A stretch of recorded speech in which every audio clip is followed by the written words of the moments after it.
지난주 우리가 살펴봤던 말씀, 다윗이 도망 중에 누구를 만났죠? 시바라고 하는 사람을 만났습니다. 우리는 살아가면서 도망가고 싶은 생각이 들 때가 있죠. 도망가야만 살 수 있는 절대절명의 상황이 분명히 있습니다. 여러분, 지난 한 주 살아가시면서 도망가지 않고 이곳에서 함께 예배할 수 있어서 여러분의 모습이 더 반갑고 더 좋아 보입니다. 우리가 지난주에 살펴본 말씀에서는 다윗이 시바를 만났죠. 시바를 만나서 이 시바가 다윗에게 상처를 줍니다. 실제적인 상처보다도 다윗을 이용했죠. 모함했죠. 주인을 모함하면서 관심을 가장한 탐심을 나타내면서 결국 다윗을 이용하는 그런 악한 모습을 시바를 통해서 보게 됩니다. 그리고 오늘 말씀에서는 도망 중에 두 번째 만난 사람이 바로 시므이라고 하는 사람인데요. 이 시므이는 다윗을 저주합니다. 그렇기 때문에 시바와 시브이, 이 두 사람 모두 그들의 모습이 결코 좋게 평가될 수가 없는 것입니다. 우리가 이 땅을 살아가면서 시바의 모습도 그리고 시므이의 모습도 절대 배워서도 안 되고 따라해서도 안 되겠죠. 하나님의 사람은 관심을 가장한 탐심을 채워서도 안 되고 어떤 이유로도 상대방을 저주하는 일이 절대 없어야 되는 것입니다. 하지만 또 한편으로는 분명 다윗에게 큰 아픔을 주었던 두 사람이지만 하나님은 이 두 사람을 통해서도 끊임없이 말씀하셨습니다. 메시지를 던져주셨습니다. 그래서 다윗이 이 두 사람과의 만남을 통해서 무너졌던 신앙이 다시 회복될 수 있었고 무너졌던 믿음이 다시 일어설 수 있는 좋은 시간이 됐다라는 것입니다. 특별히 다윗이 도망 중에 두 번째 만난 사람인 이 시므이와의 만남에서 우리는 이 땅을 살아갈 때에 어떤 것에 다스림을 받으며 살아야 하는지 생각해 볼 수 있었으면 좋겠는데요. 여러분, 다스린다라는 표현과 비슷한 표현 중에 어떤 말이 있죠? 다스린다, 지배한다라는 말이 있죠. 의미로만 보게 되면 다스린다 그리고 지배한다, 이 두 단어는 비슷한 의미를 가지고 있습니다. 하지만 이 두 표현의 뉘앙스라든지 구체적인 의미를 보게 되면 다스린다는 것은 좋고 긍정적인 부분을 생각하게 되지만 지배한다는 것은 무언가 부정적인 느낌, 강압적인 그런 부분들을 우리가 더 많이 느끼게 된다는 것이죠. 오늘 시므이와의 이 만남을 통해서 이 다스림과 지배에 대한 부분을 우리가 함께 생각해 볼 수 있었으면 좋겠습니다. 오늘 저희들에게 주시는 영적 교훈 첫 번째는 우리는 분노에 지배당하지 않아야 한다라는 것입니다. 7절과 8절 말씀 다 함께 읽어봅니다. 시작. 시므이가 저주하는 가운데 이와 같이 말하니라. 피를 흘린 자여, 사악한 자여, 가거라 가거라. 사울의 족속의 모든 피를 여호와께서 내게로 돌리셨도다. 그를 이어서 네가 왕이 되었으나 여호와께서 나라를 내 아들 압살롬의 손에 넘기셨도다. 보라, 너는 피를 흘린 자이므로 화를 자초하였느니라 하는지라. 자, 최근 우리 사회 안에서 눈살을 찌푸리게 만드는 사람들의 모습이 있죠. 어떤 모습입니까? 분노가 조절되지 않는 사람입니다. 여러분 주변에도 계실 거예요. 분노 조절 장애라고 흔히 이야기를 하죠. 화가 난다는 이유로 상대방에게 해를 끼치고 생명에 위협을 가하는 일들이 오늘도 우리 주변에 항상 일어나고 있습니다. 심지어 어떤 일들까지 있었는가 하면 신호 위반 단속에 화가 난 사람이 순찰자를 상대로 보복 운전을 한 일도 있습니다. 대단하죠? 그리고 지금 우리 다음 세대 아이들 여름 캠프가 금요일부터 진행되고 있는데요. 여름 캠프가 계속 진행되다 보니까 제가 앉아서 뉴스를 볼 수 있는 시간이 별로 없었는데 그 캠프 기간에 어떤 또 충격적인 일이 일어났죠. 서울 신림동에서 묻지마 칼부림이 또 있었죠. 한 분이 생명을 잃고 또 세 분이 중상을 입은 말도 안 되는 이런 이야기들. 범행 동기를 물어봤더니 뭐라고 대답한지 아시죠? 내가 너무 불행하기 때문에 다른 사람들도 불행하게 만들어주고 싶어서 그 분노감에 그렇게 사람들을 해쳤다는 것입니다. 참 이런 일들이 우리 주변에 지금도 계속 일어나고 있습니다. 주중에 있었던 한 가지 일을 여러분들하고 나누고 싶은데요. 개인적으로 저한테는 참 부끄러운 일이었습니다. 어떤 일인가 하면 제가 여러 번 말씀드린 것처럼 주중에 학교가 끝나면 교회로 누가 찾아오죠? 우리 다음 세대 아이들이 무더기로 찾아옵니다. 한꺼번에 몰려오는데 조용하던 교회가 갑자기 시장 바닥이 됩니다. 그 아이들이 교회에 오는 이유는 단순해요. 그냥 편하기 때문이죠. 친구들끼리 모여서 시원한 에어컨 바람을 쐬면서 와이파이도 잘 잡히고 게임도 할 수 있고 물도 마실 수 있고 피곤하면 누워 있을 수도 있고 가방을 맡길 수도 있고 이런 여러 가지 이유 때문에 아이들이 주중에 학교 끝나면 다 교회로 옵니다. 그래서 아이들에게 우리 송탄 오륜교회는 거점이 됐고요. 또 쉼터가 됐습니다. 교회의 문턱이 낮아진 것 같아서 너무 감사한 일입니다. 이렇게 요즘 전도도 잘 되지 않는 상황에서 아이들 스스로 교회를 찾아온다는 것은 정말 놀랄 수밖에 없는 일이죠. 그렇기 때문에 이 아이들을 볼 때마다 참 예쁩니다. 이 아이들을 볼 때마다 참 사랑스럽습니다. 하지만 항상 예쁠까요?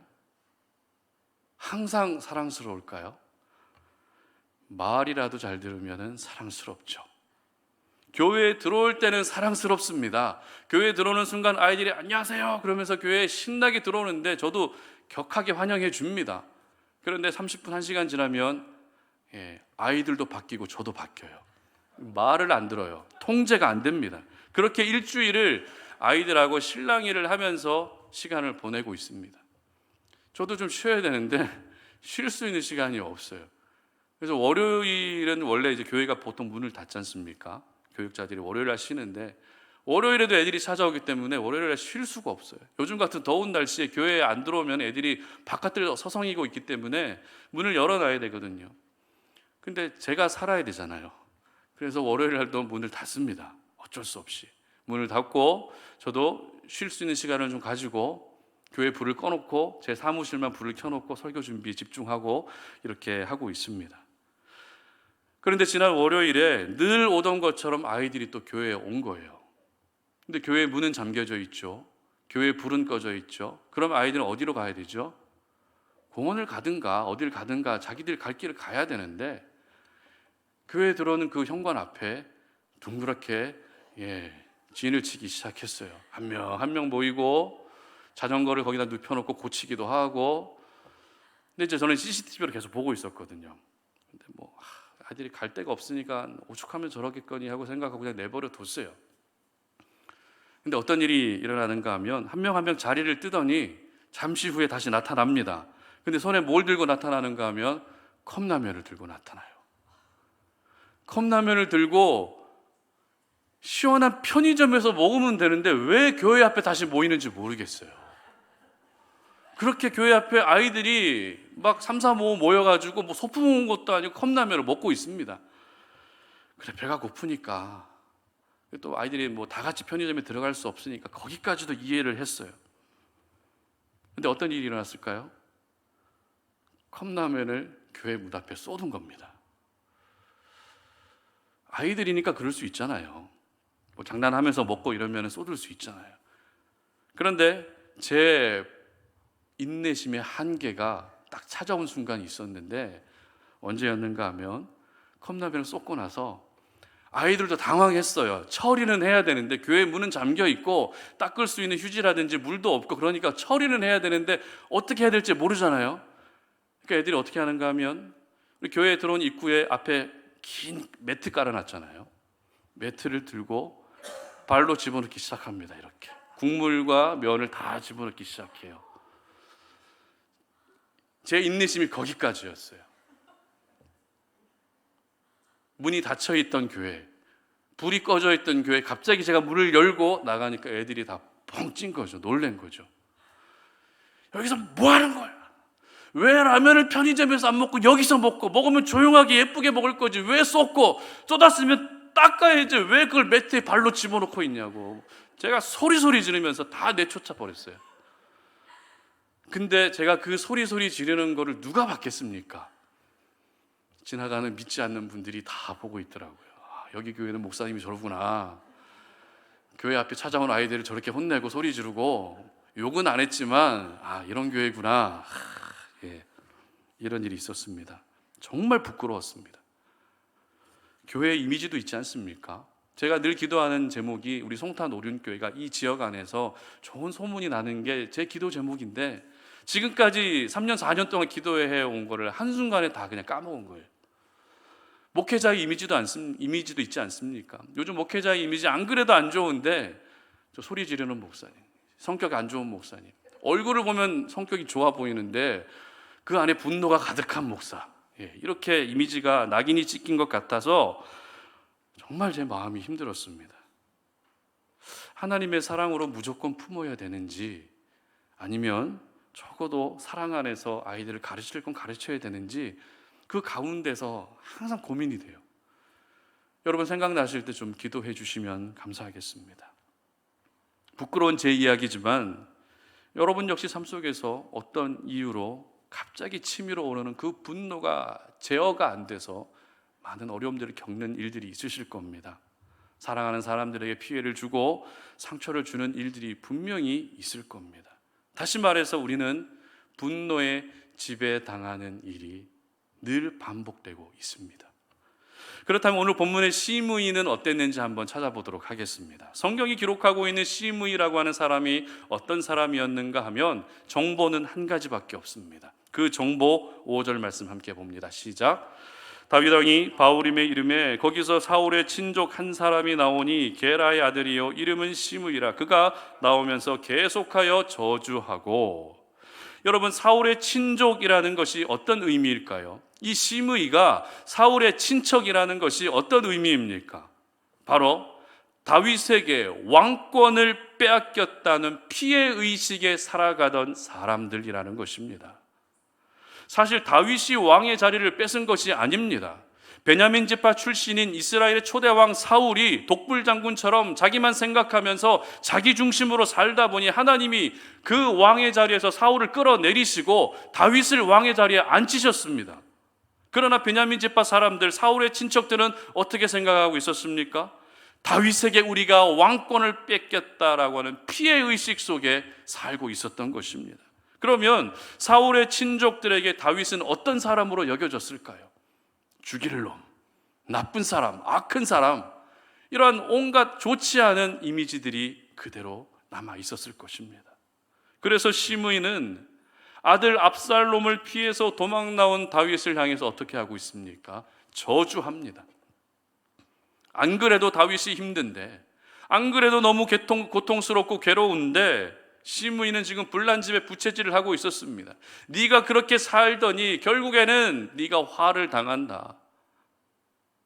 네가 잘못하더니 그렇게 왕권을 뺏겼더니 너도 역시 왕권을 뺏겼다라고 저주의 말을 퍼붓고 있습니다. 그런데 말로만 저주한 것이 아니라 어떤 행동을 하고 있었습니까? 다윗을 향해 돌을 던집니다. 유대 사회 안에서 사람들에게 돌을 던지는 행위는 그 사람이 죽을 죄를 지었을 경우에 처형의 의미로 돌을 던졌습니다. 그러니까 지금 시므이는 다윗을 처형하고자 하는 목적으로 돌을 던지고 있었던 것입니다. 우리 집안을 파괴한 사람, 왕의 자리를 뺏은 사람으로 다윗을 그렇게 여기며 처형하기 위한 의도로 돌을 던지며 저주하고 있었죠. 그리고 13절 하반절 말씀도 보시기 바랍니다. 다 같이 읽어봅니다.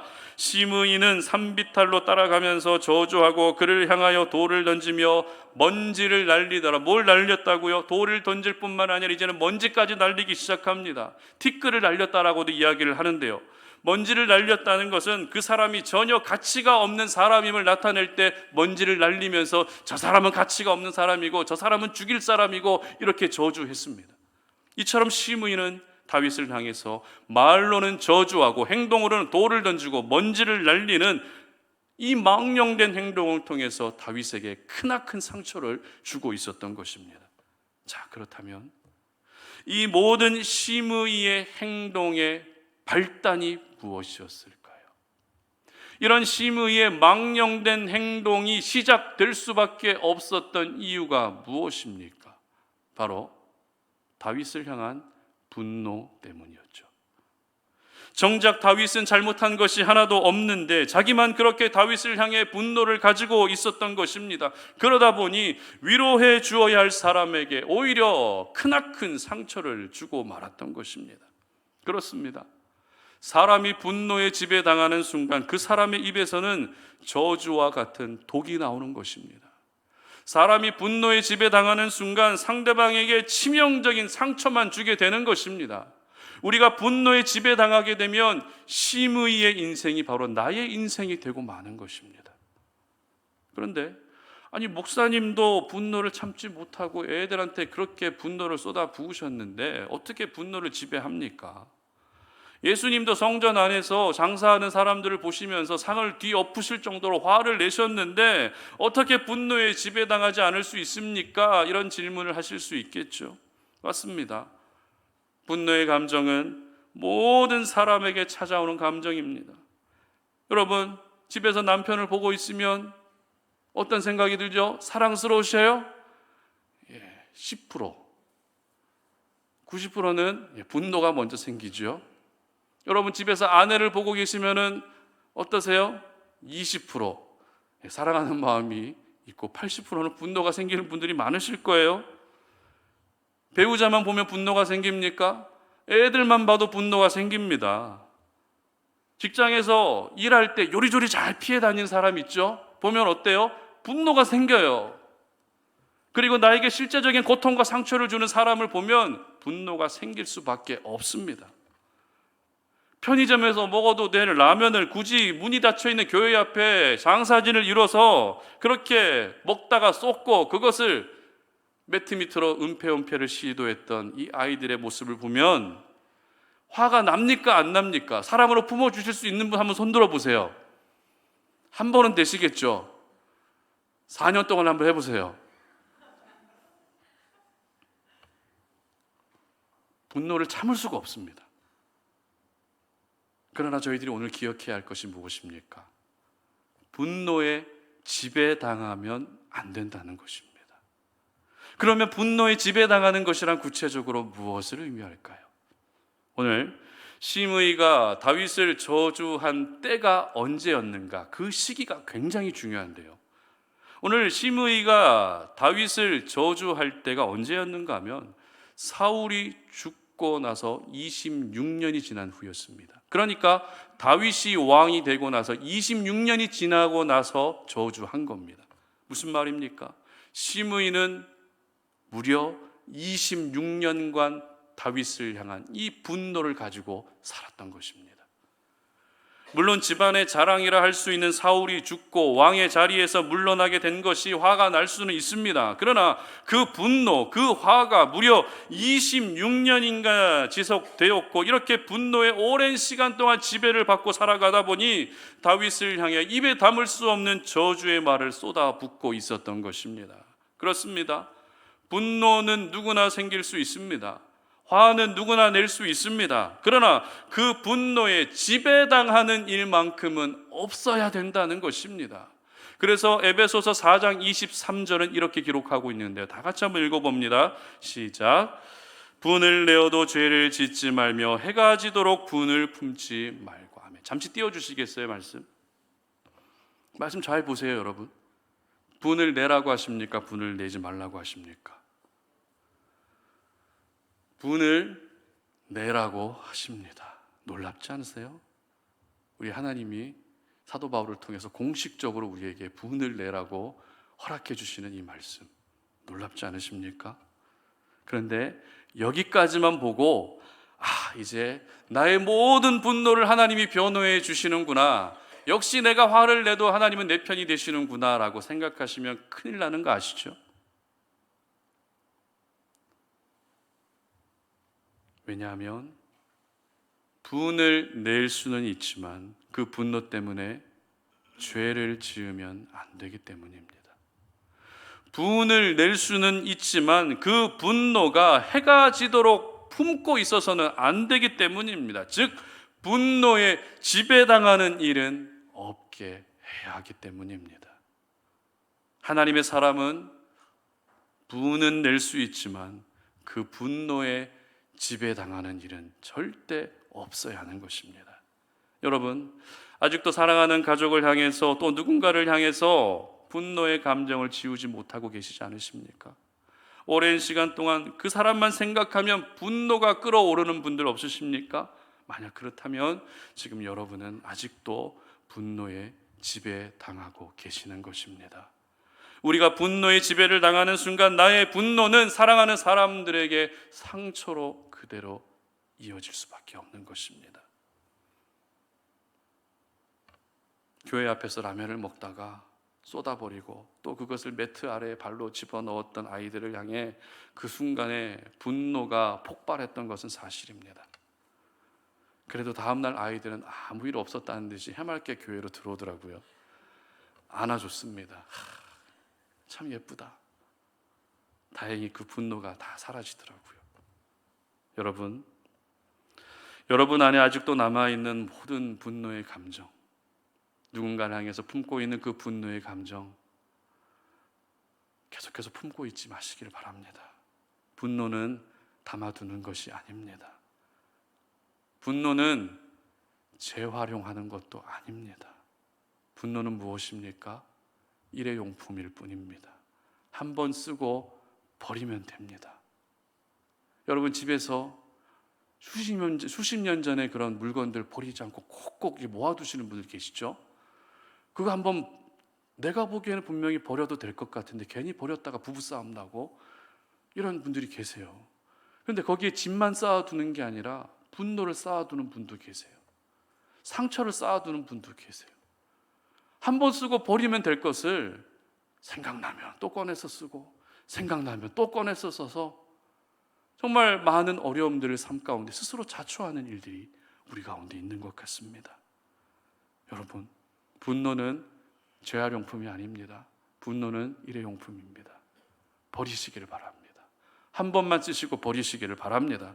그리고 내 안에 있는 이 분노를 컨트롤하기가 사실 우리 의지로는 힘들어요. 그래서 하나님께 기도하면서 하나님, 내 의지로는 분노가 제어가 되지 않습니다. 분노가 통제가 되지 않습니다. 그러나 하나님, 그 분노를 제어할 수 있는 마음을 주시옵소서. 그 사람을 볼 때 얼굴만 보면 화가 나는 것은 사실이지만 그 사람을 향해 하나님이 얼마나 사랑하고 계시는지 하나님의 마음을 느낄 수 있게 해주시고 그 사람을 향해 분노가 아니라 사랑의 마음을 갖게 해주시고 용납의 마음을 갖게 해주시옵소서라고 그렇게 기도할 수 있었으면 좋겠습니다. 그래서 우리 성탄오륜의 모든 가족들이 감정 때문에, 이 분노의 감정 때문에 사랑하는 사람들이 여러분 곁에서 떠나는 일이 없으시기를 주님의 이름으로 축복합니다. 두 번째는 우리는 소망으로 다스림을 받아야 한다라는 것입니다. 12절 말씀 다 함께 읽어봅니다. 시작. 혹시 여호와께서 나의 원통함을 감찰하시리니 오늘 그 저주 때문에 여호와께서 선으로 내게 갚아주시리라 하고. 아멘. 자, 분노의 지배를 당했던 시므이의 모습에 이어서 이제는 소망으로 다스림을 받는 다윗의 모습을 볼 수 있습니다. 설교를 준비하면서 이 다윗의 모습이 참 귀한 은혜로 다가왔습니다. 왜냐하면 한참 하향세를 타고 있던 다윗의 믿음이 다시 상승세를 타고 있었기 때문이죠. 전문 용어로 믿음의 반등 이렇게 표현할 수도 있을 것 같습니다. 우리의 인생은 내리막이 있으면 오르막이 있고요, 오르막이 있으면 내리막이 있습니다. 그렇기 때문에 내리막을 걸어가고 있어도 절망할 필요가 없습니다. 그렇다고 오르막을 오르고 있어도 교만해지면 안 되는 것입니다.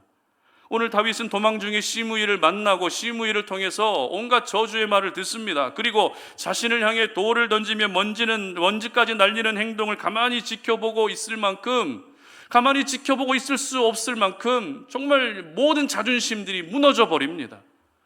이렇게 저주하고 있는 시므이를 보며 아비새 장군이 어떤 이야기를 하는가 하면 9절 말씀 보시기 바랍니다.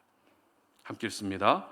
수레아의 아들 아비새가 왕께 여짜오되 이 죽은 개가 어찌 내 주왕을 저주하리이까? 청하건대 내가 건너가서 그의 머리를 베게 하소서 하니. 어떠십니까? 시므이를 향해서 아비새 장군이 어떻게 이야기하죠?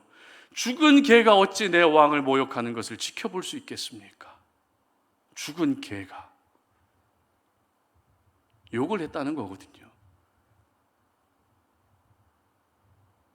죽은 개가 어찌 나의 왕을 저주하고 있는 것을 내가 어떻게 가만히 지켜보고 있을 수 있습니까? 라고 굉장히 직설적이고 감정적이고 강력한 표현을 사용하고 있습니다. 그만큼 다윗을 저주하고 있는 시므이의 행동은 누가 봐도 지나친 행동이었다라는 것입니다. 그런데 놀라운 것은 다윗의 반응입니다. 아비새 장군이 했던 이 이야기를 듣고 다윗이 보인 반응이 참으로 놀랍습니다. 10절 상반절 보도록 합니다. 시작. 왕이 이르되 수르의 아들들아, 내가 너희와 무슨 상관이 있느냐? 그가 저주하는 것은 여호와께서 그에게 다윗을 저주하라 하심이니. 아멘. 무슨 말입니까? 시므이의 저주는 하나님이 허락하셨기 때문에 내리는 저주라는 것입니다. 지난날 밧세바를 범하고 충신 우리아를 죽게 했던 자신의 죄악을 떠올리며 지금 이 시므이가 하고 있는 모든 저주는 하나님이 허락해 주셨기 때문에 그 저주를 받아 나는 마땅하다. 그래서 나는 시므이의 저주에 감정으로 받아들이는 것이 아니라 그 시므이의 저주마저도 하나님의 주권과 섭리로 받아들이고 있었던 것입니다. 그리고 11절 하반절 말씀도 읽어봅니다. 시작. 여호와께서 그에게 명령하신 것이니 그가 저주하게 버려두라. 여러분, 지금 다윗의 마음이 얼마나 아플까요? 왕입니다. 쫓겨났지만, 도망 나가고 있지만 왕입니다. 괴롭습니다. 자존심도 박살났습니다. 그런데 다윗이 어떻게 말하고 있죠? 그것마저도 허용해 주신 하나님의 주권을 신뢰하며 가만히 저주하도록 내버려둬라. 내가 그 저주를 그냥 받고 있겠다. 너무나도 가슴 아픈 명령을 지금 아비새 장군에게 내리고 있는 것입니다. 지난주 우리가 살펴봤던 말씀, 다윗과 시바와의 만남에서 다윗은 도망자라고 하는 그 환경에 영향을 받느라 시바의 모함하는 말을 분별하지 못했습니다. 그러나 오늘 도망 중에 시므이를 만났을 때에는 환경의 영향을 받은 것이 아니라 무엇의 영향을 받고 있습니까?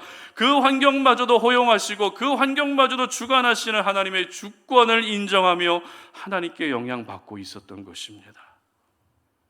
여러분, 우리가 환경의 영향을 받기보다 환경을 주관하시는 하나님께 영향을 받아야 되는 이유가 무엇입니까?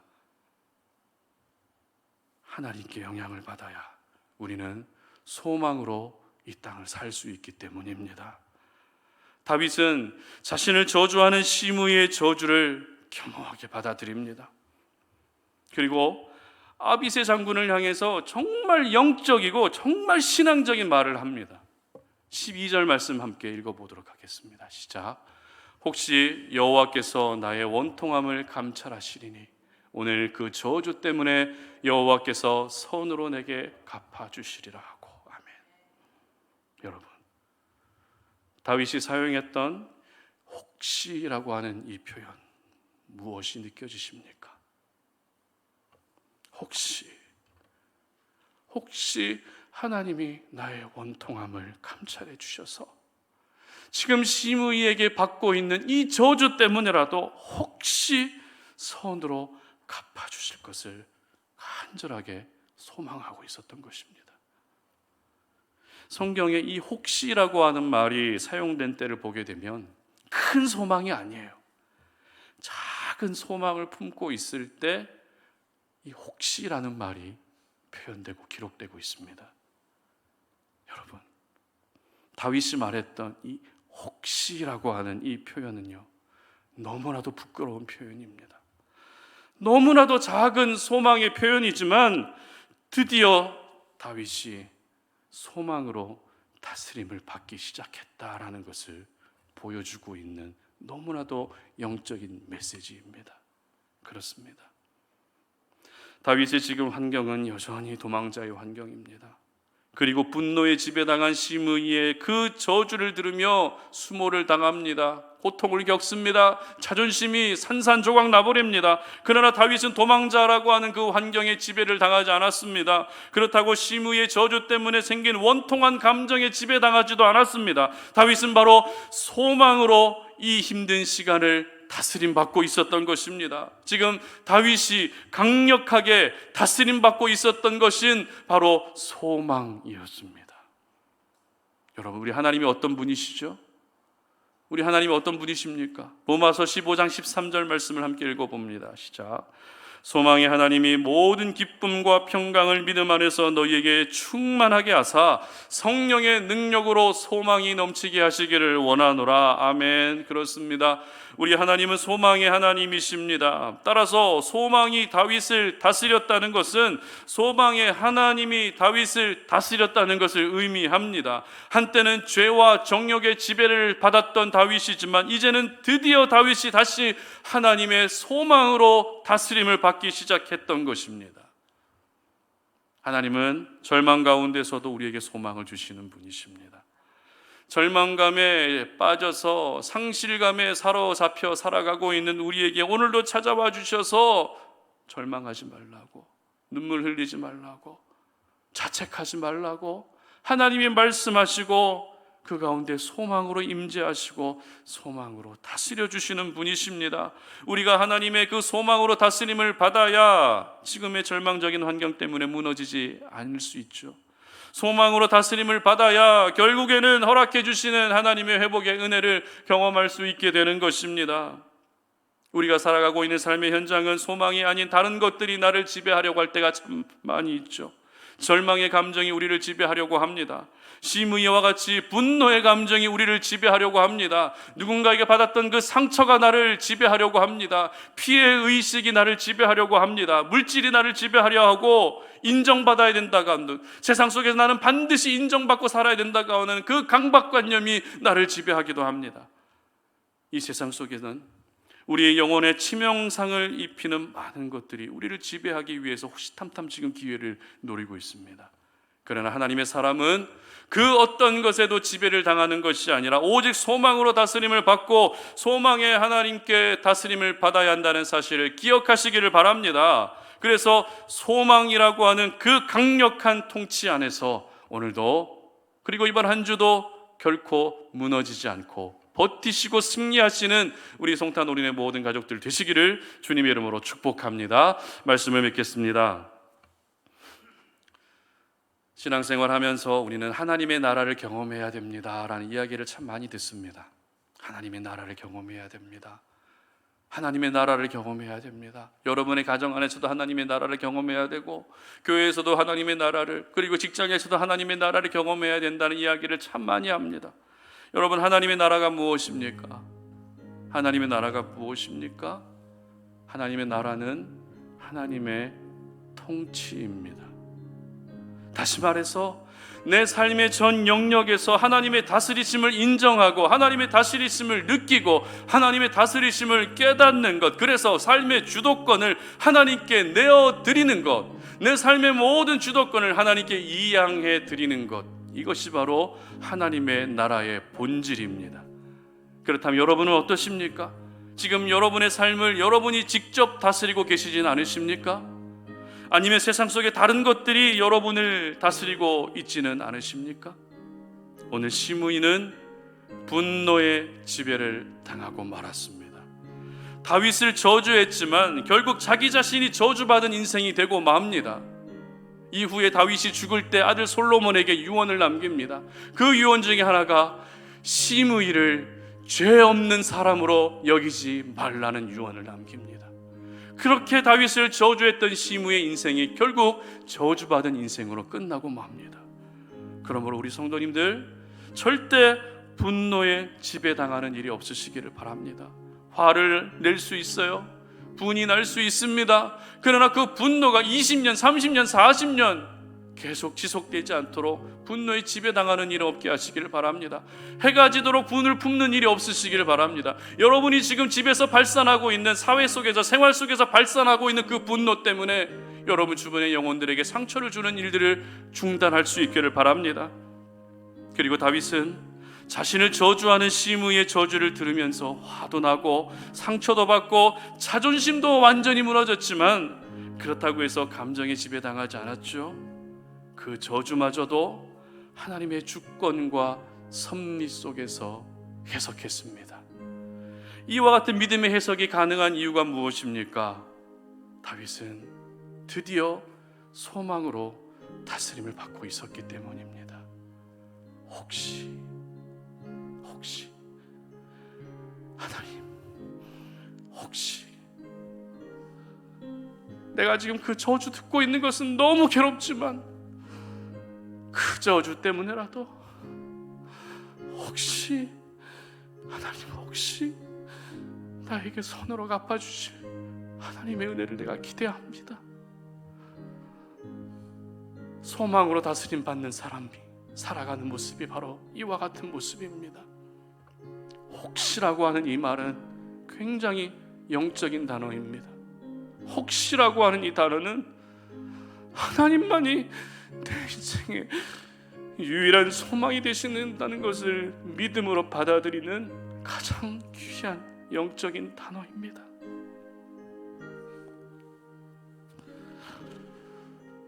오늘 다윗이 도망 중에 만났던 시므이와의 만남을 통해서 우리에게 주시는 말씀을 여러분 꼭 잊지 않으셨으면 좋겠습니다. 조금이라도 하나님이 여러분에게 마음의 감동을 주신다면 이 말씀을 삶 속에서 경험할 수 있었으면 좋겠습니다. 이 말씀이 삶 속에서 반드시 이루어지는 은혜가 있었으면 좋겠습니다. 그래서 여러분 모두가 하나님의 나라를 경험할 수 있으시기를 바랍니다.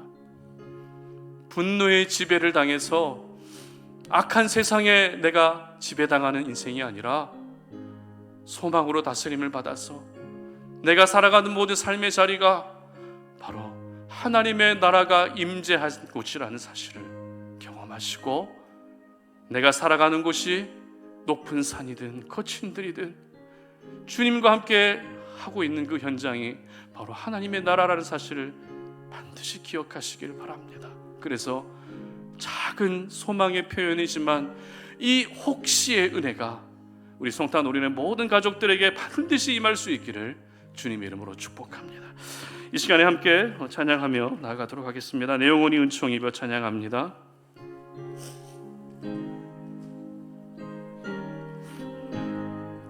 내 영혼이 은총 입어 중한 죄짐 얻고 보니 슬픈 맘이 이 세상도 적군으로 하도다. 할렐루야 찬양하세. 내 모든 죄 사함받고 주 예수와 동행하니 그 어디나 하늘나라 주의 얼굴 뵙기 전에 멀리 뵈던 하늘나라 내 맘속에 이루어지니 날로 날로 가깝도다. 할렐루야 찬양하세. 내 모든 죄 사함받고 주 예수와 동행하니 그 어디나 하늘나라 높은 산이 거친 들이 조망이나 궁궐이나 내 주 예수 모신 곳이 그 어디나 하늘나라. 할렐루야 찬양하세.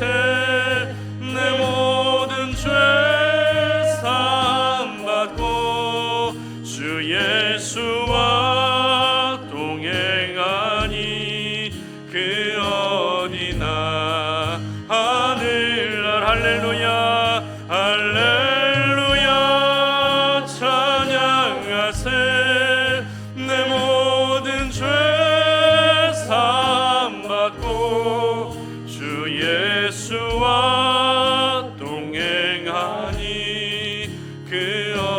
어디나 하늘나라.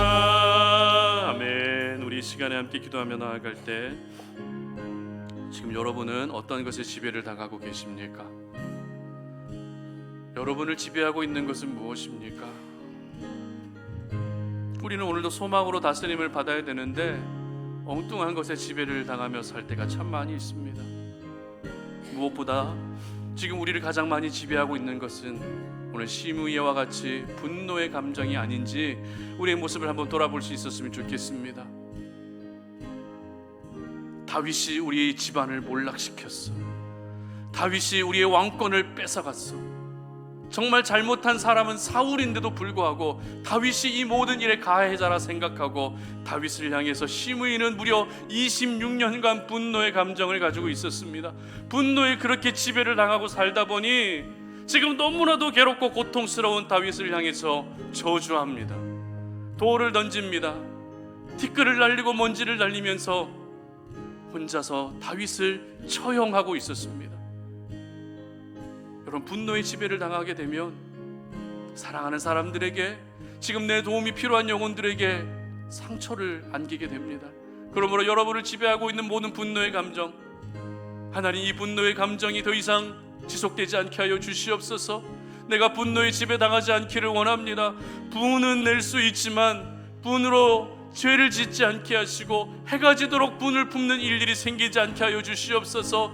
분을 내는 것은 재활용품이 아니라 일회용품임을 기억하며 모아두지 않게 하시고 모두 한번 사용하고 버릴 수 있는 나의 모든 분노의 상황이 될 수 있게 하여 주시옵소서. 이렇게 기도하시기를 바랍니다. 그리고 우리가 다스림을 받아야 할 것은 소망입니다. 소망으로 다스림을 받아야 혹시 하나님은 혹시 하나님 내 자녀에게 혹시 내 삶 가운데 혹시 내 남편에게 혹시 내 일터에 혹시 이 작은 혹시의 은혜를 구하게 되는 것입니다. 너무나도 부끄러운 표현이고 너무나도 보잘것없는 이 표현이지만 혹시라고 하는 이 표현은 하나님 이제 하나님밖에 없습니다. 하나님밖에 없습니다라고 하는 삶의 모든 것들을 하나님께 올인할 수밖에 없는 자신의 모습을, 자신의 인생을 고백하는 믿음의 표현입니다. 하나님, 내가 소망으로 다스림을 받게 하여 주시옵소서. 그래서 내 삶이 하나님의 나라로 강력하게 임재하여 주시고 하나님의 나라가 내 삶 가운데 임하게 하시고 하나님의 통치를 경험할 수 있게 하여 주시고 그 통치가 내 자녀도 그리고 내 남편과 내 가족들에게도 내 삶의 현장에도 그대로 임할 수 있게 하여 주시옵소서. 삶의 모든 주도권들을 내가 쥐는 것이 아니라 하나님께 드리겠습니다. 이 시간 믿음의 고백을 올려드릴 수 있었으면 좋겠습니다. 다 함께 주여 한번 외치고 기도하며 나아갑니다. 주여, 살아계신 아버지 하나님 감사합니다. 하나님, 오늘 이 시간에 우리가 주의 말씀 앞에 우리의 모습을 돌아봅니다. 하나님, 우리가 분노의 지배를 당하고 세상의 이상한 것들, 헛된 것들의 지배를 당해서 사랑하는 사람들에게 상처를 주고 그 상처를 주는 것조차도 당연하게 여기며 살았던, 나는 상처는 주고 있지만 당신은 그래도 참아야 되지 않냐라고 그들에게 희생을 강요했던 우리의 악한 모습들, 하나님 아버지, 우리의 이 완악한 모습들을 이 시간에 모두 내려놓습니다. 분노에 지배당하는 인생이 되지 않게 하여 주시옵소서. 하나님 아버지, 시므이도 다윗을 향해서 26년간 분노의 지배를 당했습니다. 분은 낼 수 있지만 분을 통해서 죄를 짓지 않게 하시고 그 분이 해가 지도록 이어지지 아니하도록 분노에 지배당하는 일들이 생기지 않도록 도와주시옵소서. 하나님 아버지, 우리가 간절하게 소망하는 것은 하나님 아버지, 우리가 소망으로 다스림 받기를 원합니다. 소망이 하나님이 내 인생을 다스려 주시기를 원합니다. 하나님, 내 삶 가운데 혹시의 은혜가 있게 하여 주시옵소서. 내 자녀에게 혹시의 은혜가 있게 하여 주시옵소서. 내 가정과 내 일터와 내가 살아가는 모든 삶의 현장, 내가 사랑하는 이들 한 사람 한 사람에게 이 혹시의 은혜가 있게 하여 주시옵소서. 너무나도 민망하고 너무나도 부끄러운 이 표현이지만 하나님밖에 없음을 우리가 믿음으로 고백하며 이 혹시의 은혜를 구합니다. 하나님, 혹시 그 저주 때문에라도 선으로 갚아 주시옵소서라고 하는 이 믿음의 고백을 올려드려서 우리 사랑하는 송탄오린의 모든 가족들이 하나님의 나라를 경험하게 하여 주시옵소서. 하나님의 강력한 통치를 경험하게 하여 주시옵소서. 살아계신 하나님 감사합니다. 오늘 우리가 하나님 말씀 앞에 우리의 모습을 진지하게 돌아봅니다.